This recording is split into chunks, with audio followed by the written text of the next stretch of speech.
시내산에서 가나안까지는 11일 길이면 도착할 수 있는 길입니다.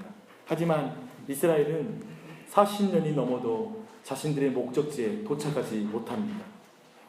이스라엘 백성이 가나안에 들어가지 못하니 우리도 계속 광야 가운데 헤매면서 우리 설교도 가나안에 못 들어가고 있었습니다. 이 광야 이야기, 이 모든 이야기의 메시지는 분명합니다. 하나님이 약속한 땅은 하나님을 믿고 하나님의 말씀에 순종함으로 들어갈 수 있는 땅이다 라는 것이 광야의 모든 메시지의 중심입니다.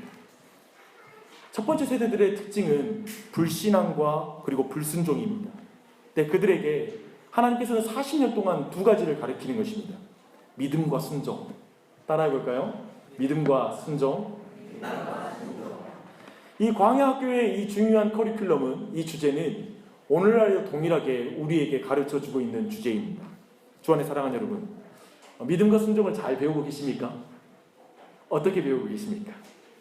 설교자로서 가장 큰 복된 게 뭐냐면 항상 말씀 앞에 설 기회가 많다라는 것입니다. 성경을 배우면 볼수록 주님의 말씀이 얼마나 심오하고 큰 것인지를 발견하며 내가 얼마나 무지한 설교자인지 늘 깨닫게 됩니다. 동시에 미련한 저도 모든 이방 종교와 차이가 있는 성경만의, 하나님의 말씀만의 독특한 것을 발견하게 됩니다. 그건 뭐냐면 성경은 구도자의 깨달음과 자기 개발이 아니라 하나님의 행하심을 믿는 믿음과 하나님의 말씀에 순종함을 가리키는 책이라는 것입니다. 그래서인지 요즘 저는 이런 기도를 하다가도 깜짝 놀라서 하지 않을 때가 많습니다. 이런 기도입니다. 하나님, 저를 강하게 해주십시오. 능력 있게 해주십시오. 저는 이런 기도를 하다가 깜짝 놀라고 안 합니다. 대신 하나님, 강하고 능하신 하나님과 하나님의 말씀을 믿고 순종하게 해주시옵소서. 요즘은 이런 기도를 드립니다. 온교회 성도님들과 함께 광야에서 드릴 수 있는 최고의 고백을 함께 기도했으면 좋겠습니다. 따라 하시겠습니까? 강하신 하나님을 믿게 하옵소서. 능하신 하나님의 말씀에 순종하게 하옵소서. 이제 광야를 지나 드디어 요단강 동편에 이스라엘 백성이 도착했습니다. 여호수아는 이곳에서 2명의 정탐꾼을 이제 여리고성으로 보냅니다. 그런데 저는 왜 정탐꾼을 보낼까에 대한 질문이 생겼습니다. 왜 그러냐면 40년 전에 12정탐꾼을 보내가지고 이스라엘 백성이 40년을 헤매게 되는 그런 단초가 되는 일이 정탐꾼을 보내는 것 때문에 그런 일이 발생했기 때문에 그렇습니다. 그래서 저는 정탐꾼을 보내는 게 그렇게 유익하지 않을 뿐만 아니라 매우 위험부담이 크다. 차라리 보여주지 말고 보내는 게 낫다. 저는 그렇게 생각을 좀 듭니다. 더하여 하나님의 전쟁이 전투력에 의해서 그 승패가 좌우되는 것이 아니라 하나님을 믿고 하나님께 순종하는 것으로 전쟁이 갈린다라면 굳이 보여줄 필요가 없다라고 생각이 들었습니다. 그래서 어쩌면 우리 모두는 왜 이 정탐꾼들을 가나안 땅에, 특별히 여리고성에 보내는가에 대한 그 궁금증이 우리 안에 먼저 들 수 있을 것입니다. 근데 그 궁금함은 2장 전체가 답하고 있는 것입니다. 이 두 정탐꾼은 먼저 기생의 집에 들어갑니다. 창기의 집에 들어가는 것이죠. 근데 그곳에 왜 갔을까요? 그들이 굉장히 우리 안에 좀 창기의 집에 들어갔으니까 이렇게 생각하면 안 되고요. 거기에 정보가 모이기 때문에 아마도 들어간 것 같습니다. 하지만 2명은 은밀하게 들어갔다고 생각했는데 굉장히 지금 진돗개 5마리가 발동되어 있는 여리고성의 그 경계태세의 그 경계망에 딱 걸립니다. 그래서 그들은 여리고성에 들어가서 정보를 뭔가 얻어서 나와야 될 텐데 정보를 얻기는커녕 라합의 도움으로 겨우 목숨을 건져 이제 탈출하게 됩니다. 근데 그들이 가져온 정보의 핵심은 2장 24절의 말씀에 잘 나와 있습니다. 진실로 여호와께서 그 온 땅을 우리 손에 붙이셨으므로 그 땅의 모든 거민이 우리 앞에서 간담이 높더이다 라는 말입니다. 그들은 여리고성의 견고함과 그리고 그 정보망의 촘촘함 그리고 그 기민함을 충분히 확인했습니다. 그리고 그 성은 너무나 큰 성이었고 군사력 또한 만만치 않았을 것입니다. 하지만 그들은 예전의 열 정탐꾼과 다릅니다. 왜 그러냐면 그들은 하나님의 행하심을 그 성에 들어가서 봤기 때문에 그렇습니다. 그들은 그 땅에 하나님께서 홍해의 물을 마르시고 홍해를 건너 소식이 심지어 라합이라는 한 여인이 하나님 믿고 경외하게 만들 정도로 하나님께서 이미 그 땅에 일하고 계시고 두 가지로 나타나는 거죠. 하나님의 이 놀라운 소식을 듣고 하나님을 경외하는 자가 나타났고요. 또 한편으론 모두 다는 하나님을 경외하지 않고 두려워하는 상태로 간담이 녹는 형태로 그 땅에 하나님이 이미 일을 행하고 계신 걸 확인했던 것입니다. 이렇게 보면 여호수아 2장에 나타난 그 정탐꾼을 보낸 그 목적은 분명합니다. 나는 내 백성들에게 맹신을 요구하지 않는다.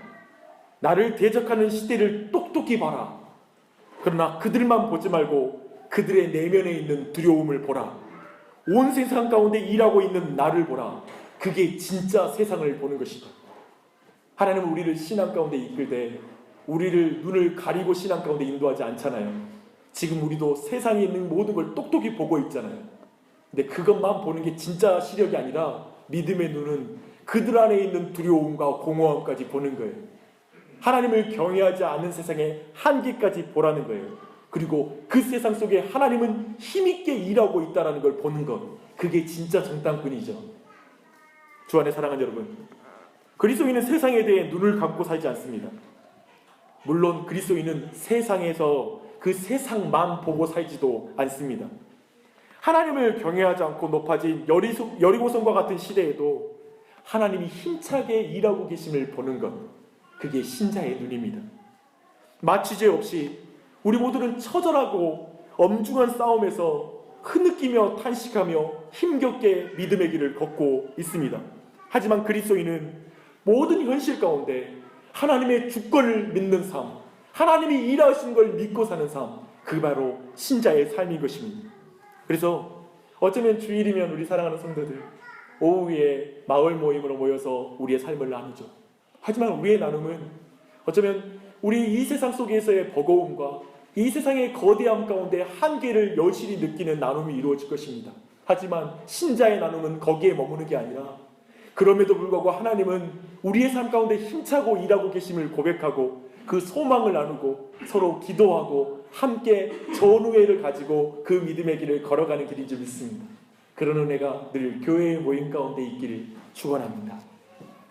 하나님을 보는 은혜 받은 정탐꾼이 되는 은혜가 여러분 모두에게 넘치길 바랍니다. 아멘.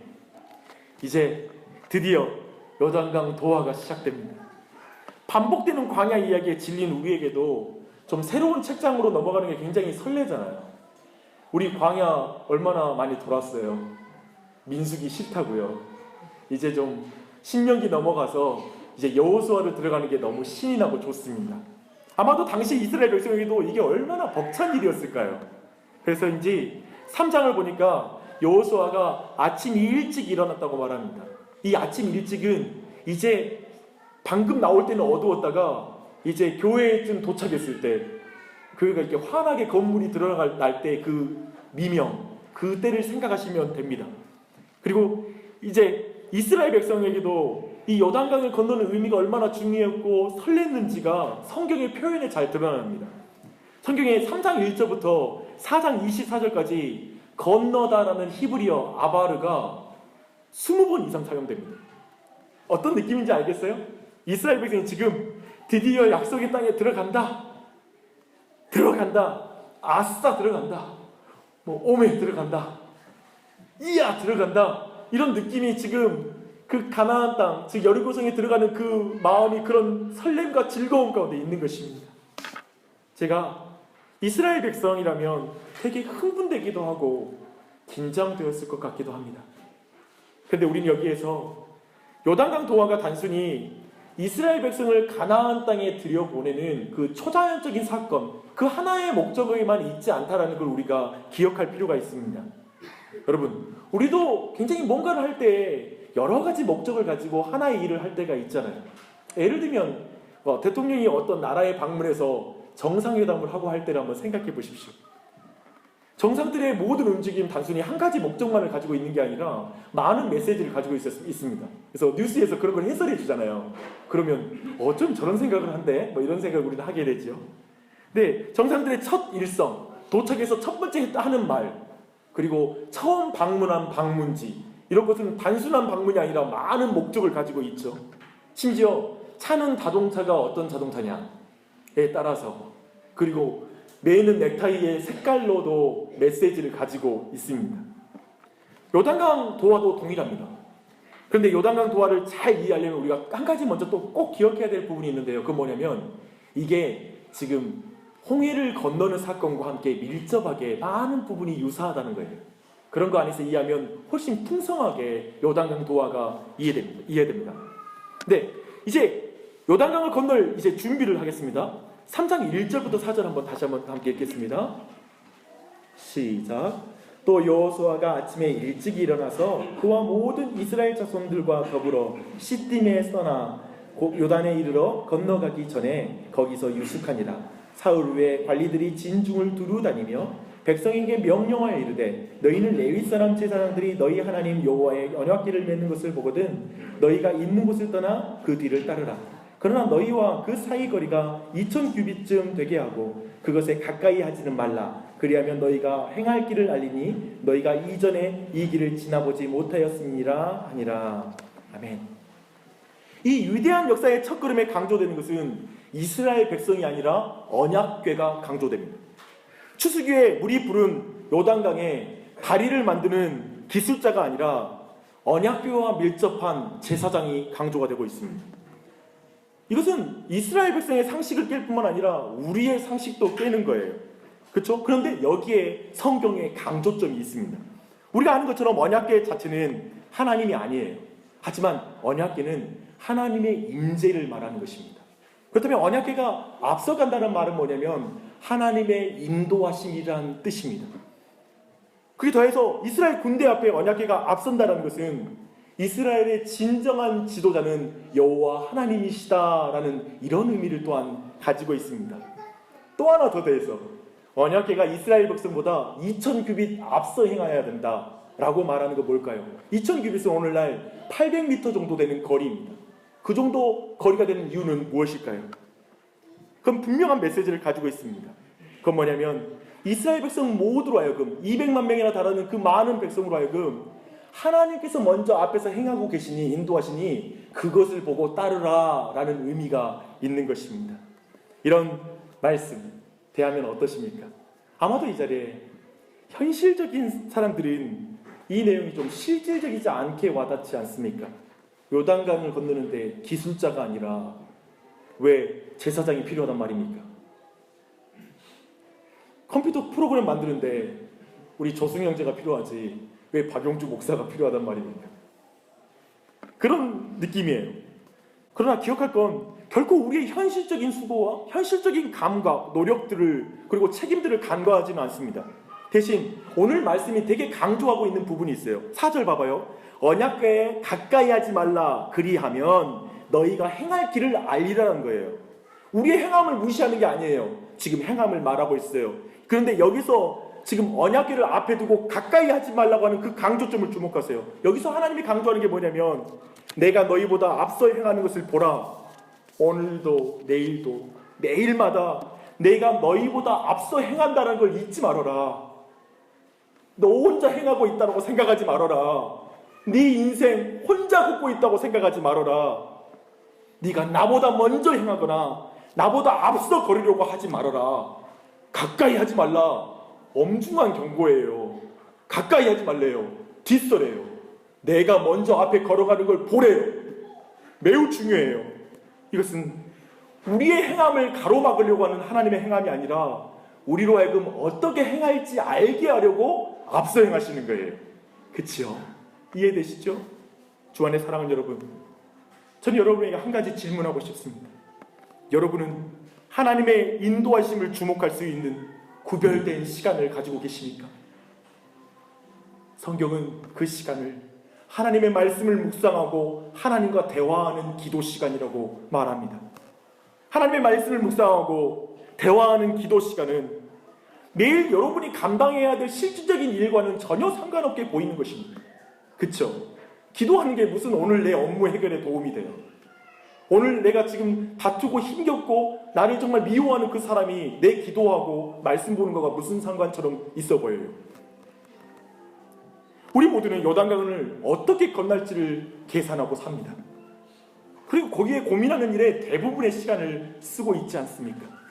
이처럼 하나님이 먼저 행하신 것을 주목하지 못하면 우리 모두에게 있는 비참함은 뭐냐면 우리는 모든 문제를 직접 부딪히게 돼요. 직접 그 문제를 해결해야 돼요. 저는 매일 이 결정 앞에 섭니다. 책상 앞에 앉을 때마다 이 결정 앞에 섭니다. 선택해야 합니다. 해야 할 일들이 저는 매번마다 머리에 가득하거든요. 여러분 그런 걸 느낄지 모르지만 저는 그냥 계속 생각하고 다녀요. 뭐 할까? 교회 생각을 매번 하고요. 거의 그냥 하루 종일 생각이 쉬지 않아요. 물론 여기서 생각이 쉬시는 분이 없다는 걸 알고 있습니다. 다들 생각하고 살죠. 근데 우리 모두가 그런 어떤 일을 맡아서 책상 앞에 서고 매 순간순간마다 잠시 일을 멈추고 하나님의 인도하심을 주목하는 시간을 가지고 있습니까? 바로 일을 할까? 아니면 하나님의 인도하심을 잠시 생각하는 시간을 가질까? 이건 우리 모두가 매번 결정해야 될 부분입니다. 성경의 강조는 여러분이 일하는 시간을 기도 시간으로 바꾸라는 말이 아닙니다. 반대로 일하는 시간에는 오직 일만 생각해라는 그런 말씀도 아닙니다. 성경은 이렇게 말합니다. 모든 일에 주님이 앞서 행하신 것을 믿고 바라보는 거리를 가지라는 것입니다. 그 자리에 머물 때 하나님께서 행하시는 것, 또 하나님의 지혜가 보이기 시작해요. 잠시 하나님께 기도하고 잠시 그분의 말씀을 묵상할 때 내가 해야 될 일을 어떻게 풀어가야 될지 알아요. 루터가 말한 것처럼 나는 오늘 너무 바쁘기 때문에 기도를 더 많이 해야 돼 라고 말한 그런 말이 이루어지는 것이죠. 그렇게 함으로 하나님의 임재가 있는 인생, 직장의 삶, 주부의 삶, 엄마 아빠의 삶이 무엇인지 세상에 보여줄 수 있게 되는 것입니다. 앞서 행하시는 하나님을 보십시오. 직접 홀로 여러분의 인생에 부딪히지 마십시오. 일찍이 홍해에서 하나님은 애국 군대와 직접 부딪히는 게 너무 두려워 벌벌 떨었던 이스라엘 백성에게 이렇게 말씀하세요. 너희는 두려워하지 말고 가만히 있어서 여호와께서 오늘 너희를 위해 행하시는 놀라운 구원을 보라. 기독교 신앙은 이렇게 앞서 행하시는 하나님을 바라봄으로 내가 행할 것을 깨닫는 것이 기독교 신앙입니다. 앞서 행하시는 하나님을 보고 계십니까? 그래서 그게 중요한 질문인 것이죠. 이렇게 앞서 행하시는 하나님을 보라는 명령을 전한 여호수아는 한껏 들떠있는 이스라엘 백성에게 두 번째 명령을 합니다. 너희는 자신을 성결하게 하라. 따라하겠습니다. 너희는 자신을 성결하게 하라. 우리는 성결 혹은 정결이란 하나님이 함께 하실 수 있도록 자신을 구별하여 깨끗하게 한다라는 그런 의미로 이해하고 있습니다. 맞습니다. 하나님의 임재를 위해 우리 모두는 성결해야 됩니다.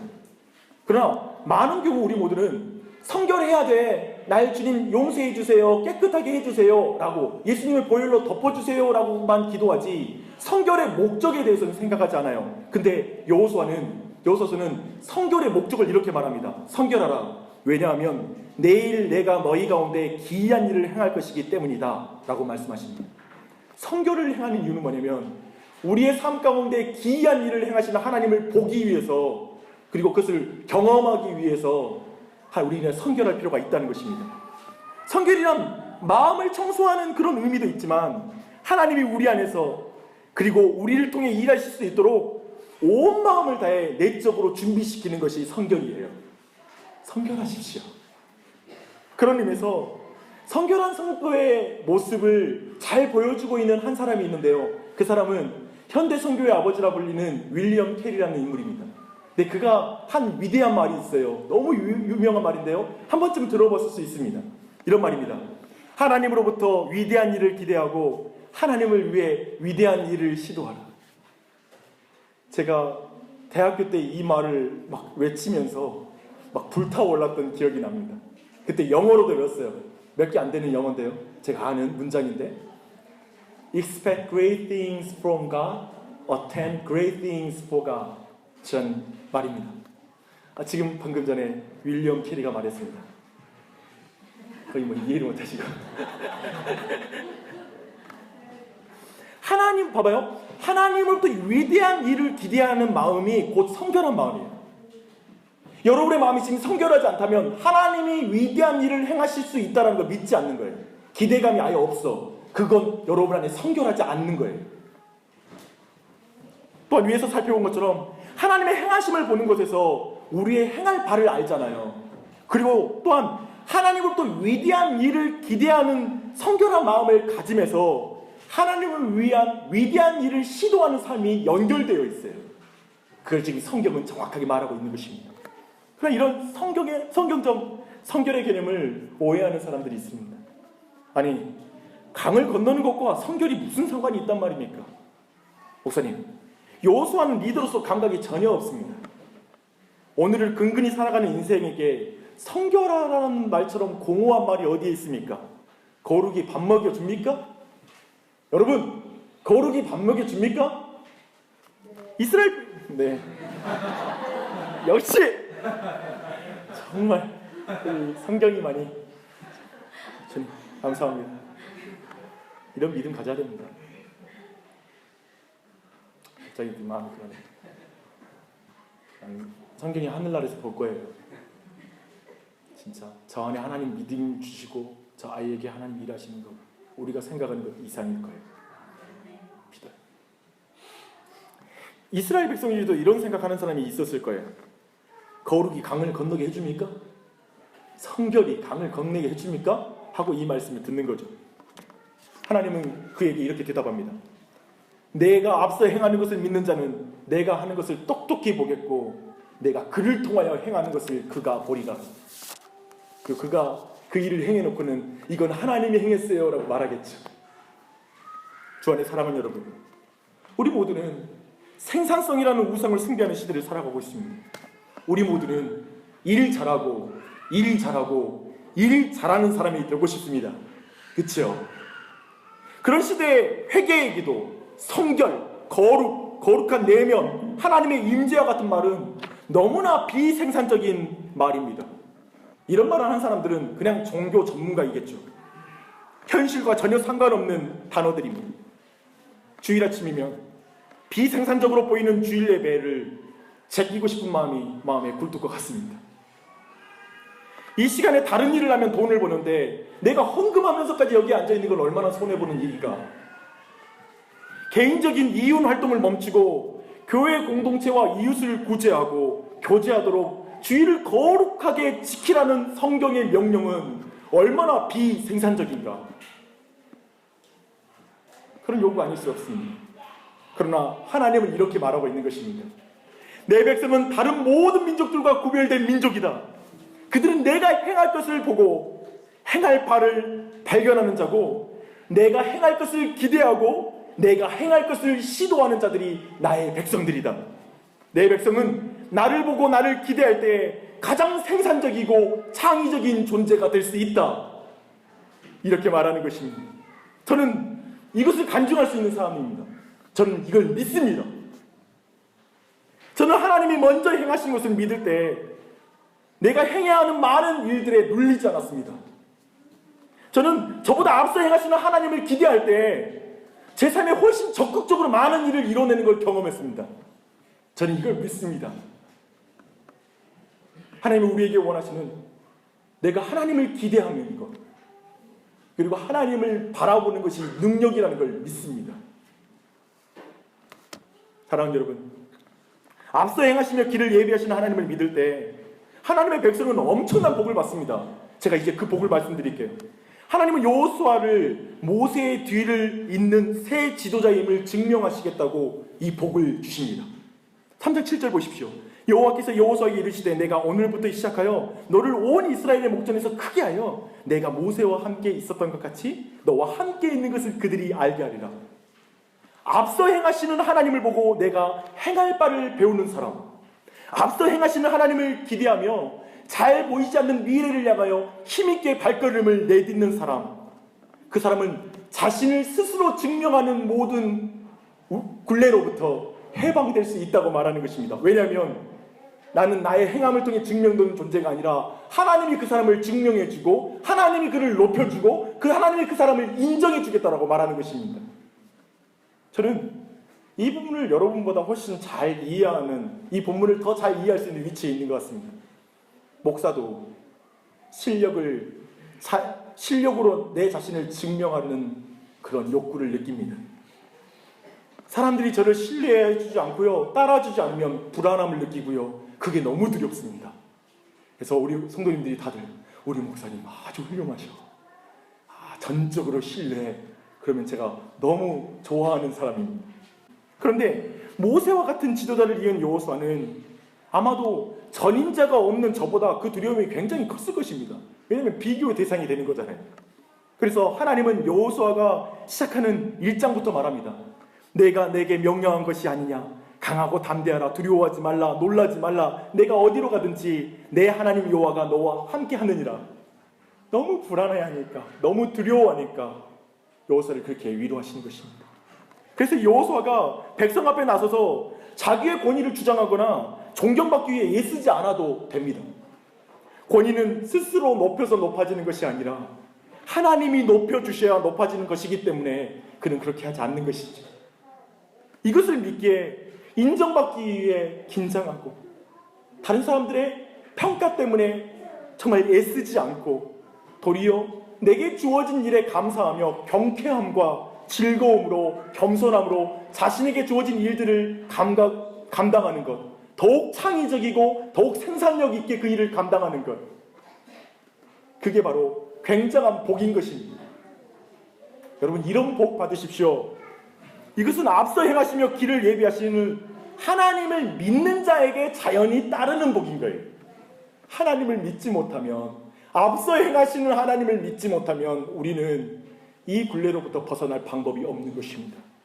여호수아서는 놀랍게도 요단강 도하 목적에 이렇게 여호수아를 높여주는 것을 포함시켜요. 요단강 도하의 목적이 여호수아 높여주는 거라니까요.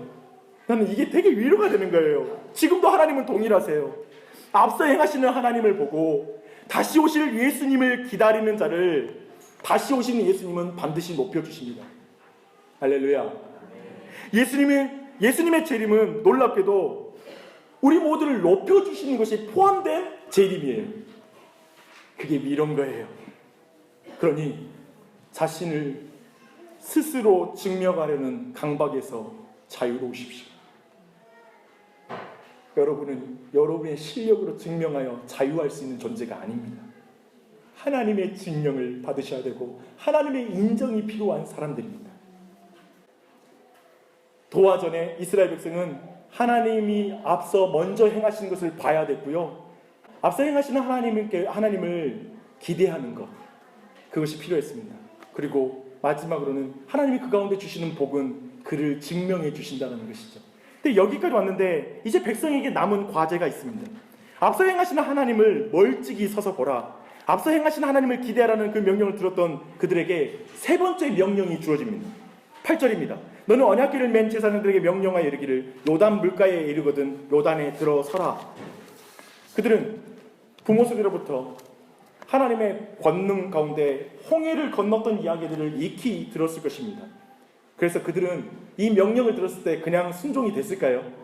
실제로 이제는 그 물이 넘실대는, 추수기에 물이 넘실대는 그 강에 발을 내디디라는 명령에 쉽게 순종했을까요? 저는 그렇지 않다고 생각합니다.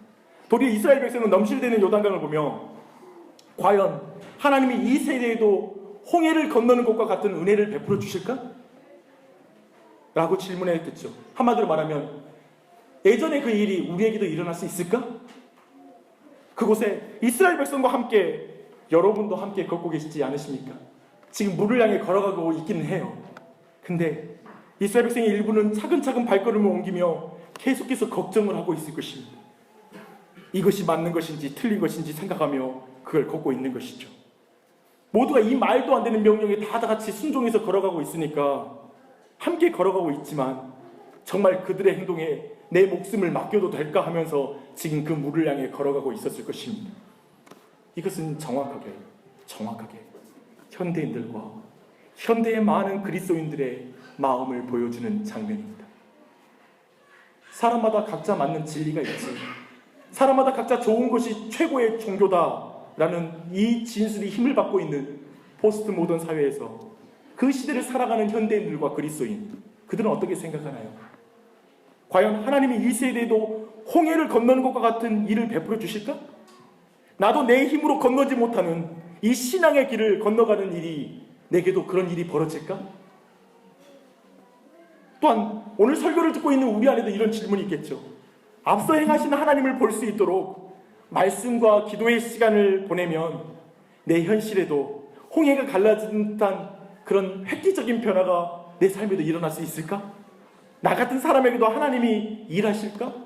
라는 이 질문 말입니다. 여러분에게 이 질문 있지 않으세요? 쉽게 말하면 이런 성경의 이야기를 들어도 저건 성경의 이야기지 내 삶에 이런 일이 일어날까? 라는 질문 말입니다. 하나님은 그런 이스라엘에게 우리에게 대답하십니다. 언약궤가 강물에 들어가자 물이 끊어지고 한 곳에 쌓이기 시작합니다. 언약궤의 전으로 지금 완전히 나눠졌습니다. 마치 AD와 BC가 그리스도를 통하여 완전히 나눠지는 것처럼 나눠진 것입니다. 언약궤의 북쪽에는 물이 쌓이고 있고 언약궤의 남쪽으로는 강바닥이 마르기 시작합니다. 이런 전환은 하나님의 임재를 상징하는 언약궤를 기준으로 이루어지는 것이죠. 이스라엘 백성을 집어삼킬 사망의 물이 하나님의 임재를 상징하는 언약궤를 통해 막혔습니다. 그리고 거기에 쌓이기 시작합니다. 이스라엘을 덮치지 못합니다. 이스라엘 백성은 각각의 모습과 상관없이 그가 잘났건 못났건 재산이 많건 그렇지 않건 상관없이 그들은 하나님의 은혜로 마른 땅을 밟고 그 강을 건너 가나안 땅에 들어가고 있습니다. 안식의 땅에 들어가는 것입니다. 이 백성이 다 지날 때까지 언약궤는 가운데에서 미동하지 않고 그 자리를 지킵니다. 백성이 다 지나가자 하나님의 임재가 그 사망의 물을 막고 있던 그 하나님의 임재가 옮겨 강을 건넙니다. 그렇게 단순히 우리가 보는 이 요단강의 사건은 한 사건으로 머무는 것이 아니라 우리 모두에게도 많은 의미를 전달해 주고 있습니다. 그래서 우리 모두가 요단강이 갈라진 것이 우리가 무슨 상관이 있습니까? 라는 묻는 우리에게도 지금 대답하고 있는 것입니다. 이것을 우리 동시대에 살고 있는 신학자 마이클 호트는 이렇게 이어서 말합니다. 여러분 설교 노트를 보십시오. 그래야 좀 더 이해에 도움이 될 것입니다. 출애굽 때 홍해 가운데 길을 내셨던 주님이 이제 가나안으로 가는 요단강의 길을 냈습니다. 이 모든 것은 마치 마른 땅을 걷듯이 무리를 걸으신 하나님의 아들을 통해 내주신 길을 걷도록 우리를 준비시킵니다. 주님의 궁극적인 안식으로 인도하는 이 길은 그리스도께서 죽음과 부활을 통해 우리를 위해 만드신 것입니다. 주님은 언제나 스스로 살 길을 찾는 타락한 인간의 죄를 대속해 주셨습니다. 이 시간 우리 모두에게 이 질문이 있습니까? 앞서 행하신 하나님을 볼 수 있도록 말씀과 기도의 시간을 보내면 내 현실에도 홍해와 요단강이 갈라지는 일이 벌어질까요? 나 같은 사람에게도 하나님이 일하실까요? 나도 하나님이 만나 주십니까? 내 삶에도 하나님이 일하고 계십니까? 라고 질문하는 이들에 대한 하나님의 대답이 예수 그리스도입니다. 참으로 홍해와 요단강과 비교할 수 없는 일이 벌어졌습니다.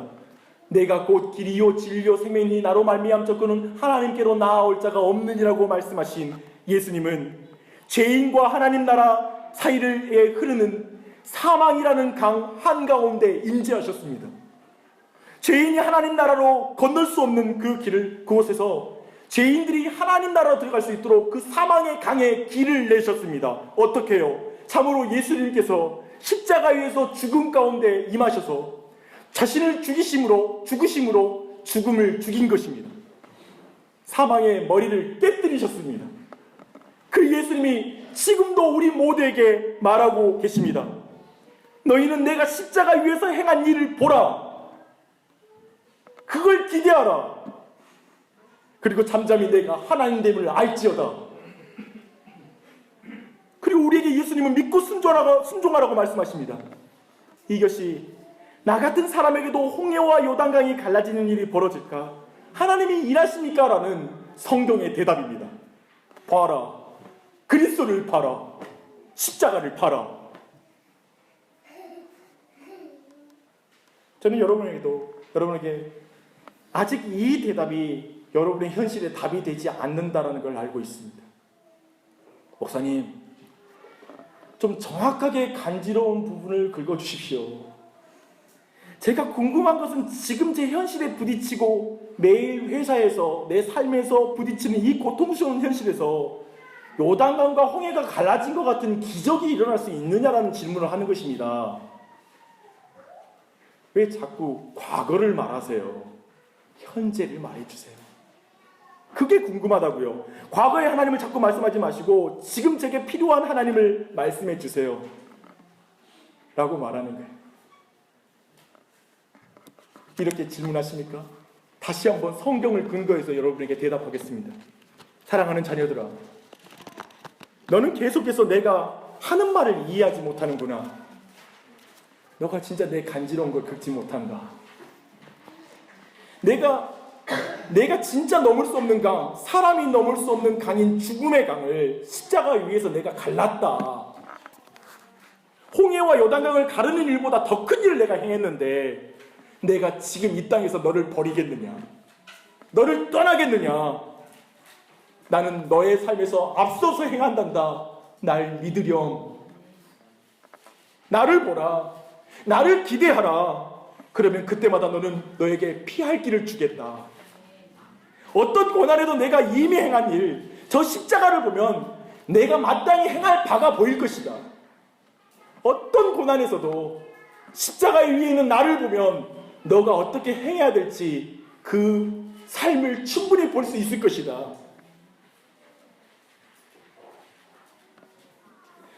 내가 내게 원하는 일이 아니라 내가 내게 행하기를 원하는 일을 보면 내가 그 일을 하게 될 것이다. 내가 너와 항상 함께 있으리라. 이 말씀이 오늘 요단강에서의 전체 메시지의 요약일 것입니다. 과거를 말하니까 불만이죠. 근데 제가 묵상하면서 이랬어요. 하나님 날 사랑하나요? 지금 물어보면 하나님은 그럼 하면서 최고의 사랑을 말해줄 수밖에 없어요. 그리스도 이상의 최고의 사랑이 없으니까 계속 과거 이야기를 하시는 거예요. 지금 내게 새롭게 그 이상의 사랑으로 계시해 줄 게 없어요. 그 이상으로 확실하게 보여줄 수 있는 사랑도 없어요. 그래서 계속 십자가를 보라 그래요. 마치 그 돌, 요단강에서 그 돌 12돌을 이스라엘 백성이 끊임없이 보는 것처럼 하나님은 끊임없이 우리에게 십자가를 보라. 성찬식을 통하여 끊임없이 그분의 살과 피로 그걸 기념하면서 과거로부터 에너지를 받으라고 말합니다. 과거로부터 현재를 이길 수 있는 힘이 있다라고 말하는 것입니다. 하나님의 행하심에 내가 행할 능력이 있다라고 말하는 것입니다. 이게 기독교이고 복음입니다. 그 은혜를 보십시오. 그래서 이제 우리에게 남은 것, 예수 그리스도께 순종하며 걸어가는 것입니다. 너무 좋은 분이세요. 예수 믿으면 좋아요. 앞서 행해 주시잖아요. 나보다 앞서.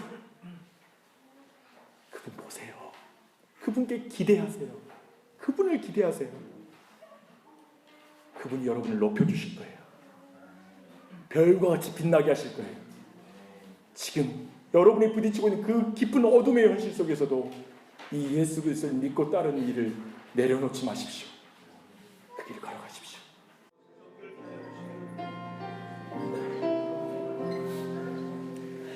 하나님을 앞세우고 믿음의 길을 걸어가는 것과 현실이 무슨 상관이 있는지요?